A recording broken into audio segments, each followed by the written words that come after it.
Good afternoon. Today is February 2nd, 2022, and you are listening to WRDW the Q. I'm Hannah Todd with Robbie D. And today I'm joined by Bruce Bennett, our maintenance director. Can you believe it's already February? Groundhog's Day. Is today Groundhog's Day? Yes. 6 more weeks of winter. So what's going on? Not much. Celebrated Lunar New Year yesterday. Also, with that, it was Scary Gary's 1-year anniversary down in Mobile. Ah. If you didn't know that, he goes by Scary Gary. Also, I want a big shout out to Grant in our shop for his 14 years of active duty service in the United States Air Force. Okay, cool. Well, thank you, Grant, and congratulations, Gary, on making your 1-year anniversary. It's Hackett, right? His last name? No, that's another Gary. What's Gary's last name? Cox. That's yes. Right. Hey, I beat you to it. Yeah, Scary Gary. Okay. Okay. All right. Well, thank you, Bruce, for rejoining me. I know Yes. Everyone enjoyed last week's podcast. And thank you to all the drivers and office staff and shop personnel who are listening every week. All right, let's start in with a few housekeeping items. So, 1, opting back into WorkHound. If you are opted out of WorkHound, but you're interested in getting back in on the bandwagon, it's very simple. I found this out this week because a driver actually contacted us about this. All you have to do is text the word START to 48714. And we're also adding a picture on our Facebook page of this info this week. Opt back in. Yeah, get back in. Feedback is good. Agreed. If we have if we can track your data, and more people are saying the same thing, then it's just inevitably going to get the attention that it needs. So please continue to use WorkHound if you see any value in it. All right. Shout out to our Wilmington terminal and to Eddie Allison for hosting our first safety meeting in 2022. Thank you both for doing that. And then W-2s. They should have arrived yesterday in your mailbox, but as a reminder, if you are in immediate need of your W-2 and you have not gotten it in the mail, you can print it off of the ADP website or off the ADP app. Just make sure that if you did have health care, that you print the correct one out, which is why there was a delay in getting them out originally. And if anybody needs any routing or checking numbers to deposit their check, I can give you mine. Okay. Okay. All right, let's get into WorkHound comments and then also maintenance-specific information. Some of that does actually overlap. So first, though, with maintenance and winter safety, Bruce, what are some things that our drivers can do, or is there anything they should be mindful of when they come through a shop? Winter safety. Be prepared. As my buddy Jeremy up in St. Clair Shores let me know that they were expecting 14 inches of snow. But it was still raining, so that's going to make for an awful mess when it does flip. So you need to be prepared. Don't make it on Bonehead Truckers of the Week on YouTube. Mix your fuel additive per the requirements. Adding more is not better in that case, and also adding not enough doesn't do anything. Chains, if you need them, call, order, everything. Just be prepared. Your truck set up, so if your APU does, we have smart idle if it gets too cold, gets too hot, which nobody should be having that problem right now. But just remember that it's there, and then also let your dispatcher know. We do make one-offs in case you did have to idle. I know everybody wants their 2 miles an hour, but if there's things we can do to help you out there too if you've had to excessive idle to keep your truck running. So. Okay, what about if they are coming in the shop? Is there anything specifically they should grab or do when they're here? No. We washer fluid. Just make sure you keep your washer fluid full, things like that. Keep your oils, your antifreeze. We're seeing a lot of cold water leaks right now from the Thermo King unit through the trucks, things like that. So water pumps, there's some of you out there, unfortunately, right now, Thermo King, there is not a water pump available for the tri-pack. So if you have a seeping water pump, we are aware of that. We do not like the answer of feeding it with antifreeze, but it's either that or no Thermo King at all. I was over there today. They're still thinking a couple of months. We did buy a couple off of eBay. Everything I've read on the board said they're not going to last long, but we have to actually give it the old try ourselves to see if we can prolong some of these trucks running with their APU. So. Okay. All right. Dropped defective equipment policy. Eddie talked about this last week, and I'm going to kind of paraphrase the comment that's on my paper, and then I want to get your understanding of what's going on. So a driver basically said, look, I heard his comment, and I know that y'all are about to do a policy for us. But he says the only fair resolution is to charge a previous driver. You got to be kidding me! Y'all have a system that tracks this information and goes on about that. So, what's going on? Beep, beep, beep. Sorry, terminal managers. That's the sound of the bus. But on every Monday, Bruce comes in a little early. There's some reports he has to run. They go through Brett and the executive team, Robbie, Brett, Hannah sometimes.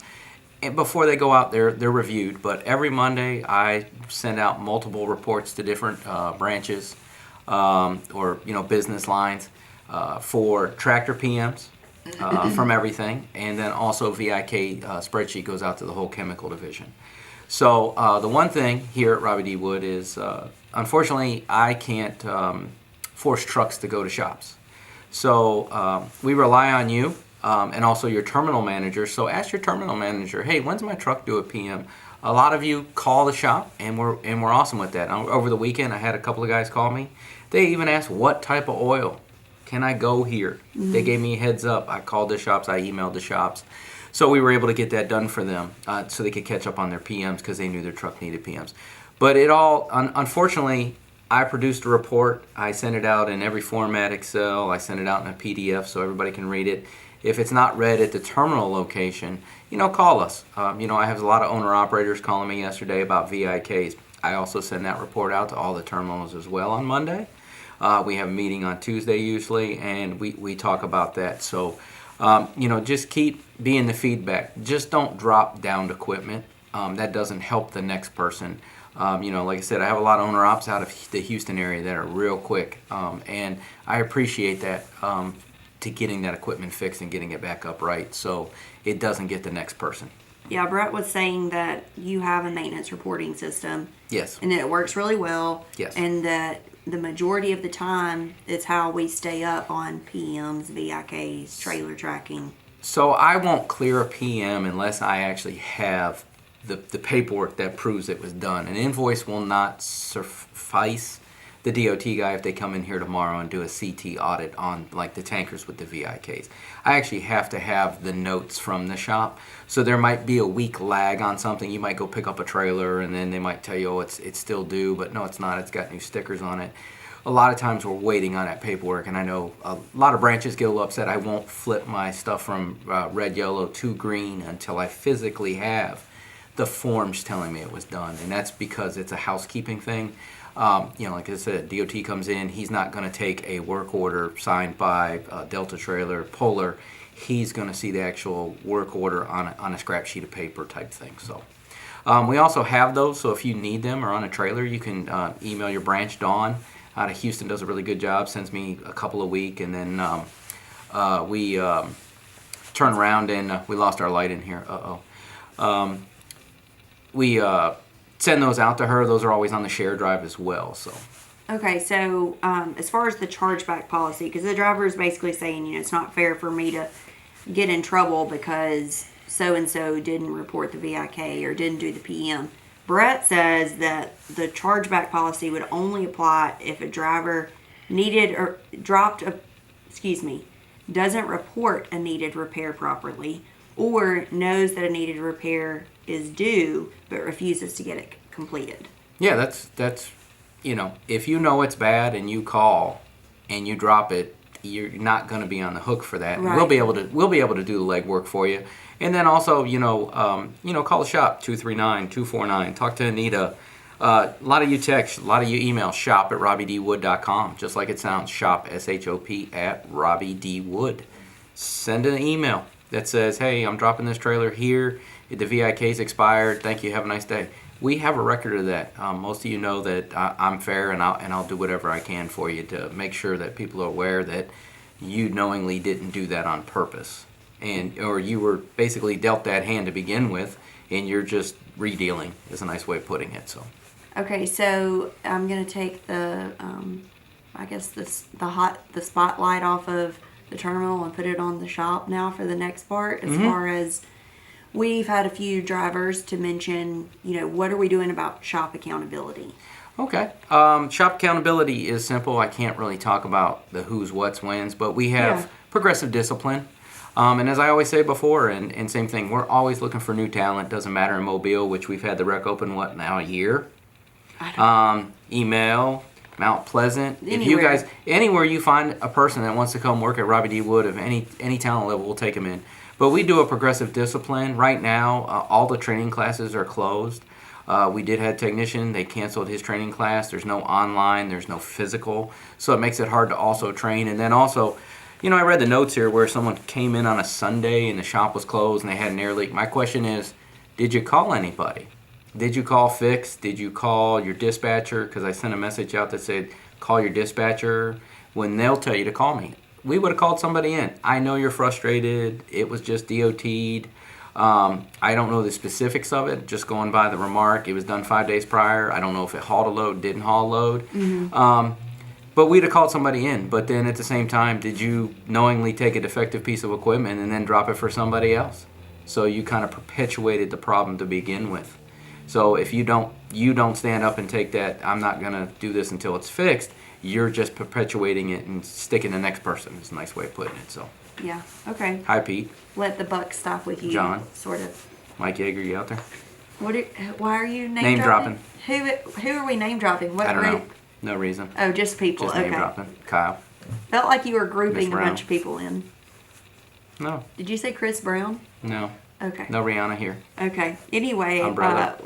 Moving on. WorkHound. This isn't maintenance related per se, but it was a comment that came in this week about communication breakdowns or people not answering their phone.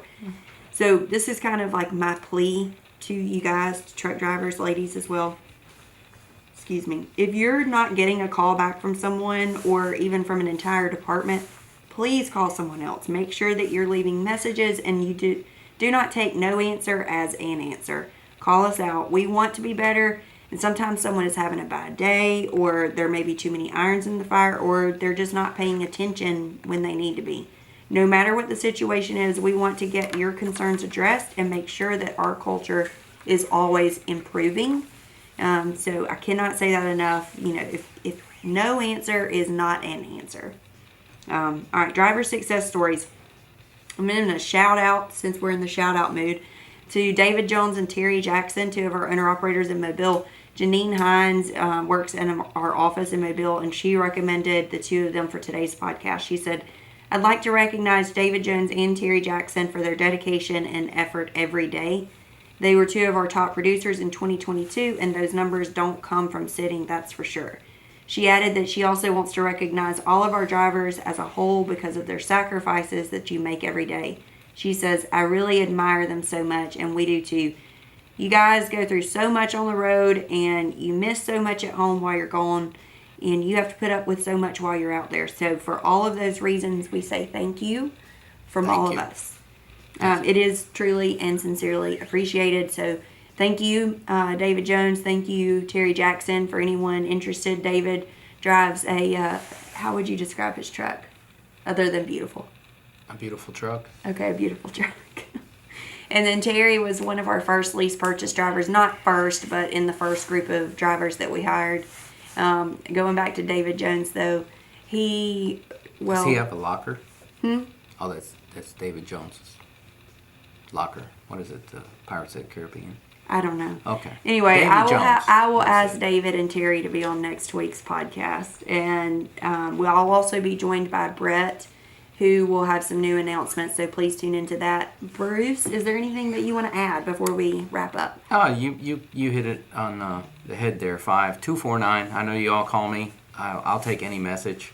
Just make sure you know safety. I had a driver this week called me like 9 times in a row. Didn't leave me a voicemail. I said it before. Leave me a voicemail. I'm helping one of the 235 of you out there, usually during the hours of 7 a.m. and 5 p.m. I mean, I took a recruiting call this morning. I take messages. I deliver messages. I also circle back to make sure people replied to those messages because I took that message. So, shop's always here. You have my number, call, things like that. But, be safe out there with the ever-changing weather is my big thing for the week. So, Well, this concludes this week's episode of WRDW the Q. Next week, I'll be joined by Brett Wood, our Vice President, and as a reminder, you can submit questions or comments to be addressed each week to my email, hannah@robbiedwood.com, or you can use the link that WorkHound is already sending to you. Have a great day.